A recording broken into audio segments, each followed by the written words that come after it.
মাছ পাতত দিয়া খাবলৈ হলে প্ৰথমে কলপাতখন কাটি অলপ লেৰেলাই ল'ব লাগিব জুইত। তাৰ পিছত এইখিনি সৰু সৰু মাছখিনি দেখিছেনে, এইখিনি হ'ল মোৱা মাছ আৰু এইখিনি ধুনীয়াকৈ বাছি মেলি এনেদৰে কলপাতখনত দিব লাগিব।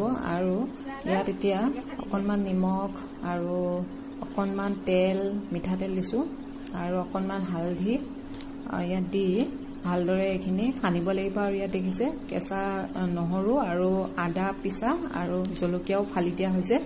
আৰু এতিয়া গোটেই মাছখিনি ধুনীয়াকৈ সানি লৈ পেলাই কলপাতখন এনেদৰে ফোল্ড কৰিব লাগিব যাতে ওলাই নাহে, কলপাতখনৰ ভিতৰত ভালদৰে সোমাই থাকে। আৰু এয়া দেখিছে এইটো এনেদৰে ধুনীয়াকৈ ফোল্ড কৰি পেলাই ল'ব লাগিব আৰু যাতে বাহিৰলৈ ওলাই নাহে। এনেকৈ ধুনীয়াকৈ মাছখিনি পকাই পেলাই বান্ধিব লাগিব। কলপাতৰ যি আঁহ আছে সেয়া দি এনেদৰে মুখখন বান্ধি লোৱা হৈছে। আৰু এতিয়া জুই অঙঠাৰ মাজত এই কলপাতৰ নোৰাটো দি পেলাই ইয়াৰ যিখিনি অঙঠা আছে সেইখিনিয়েদি ঢাকি দিয়া হৈছে।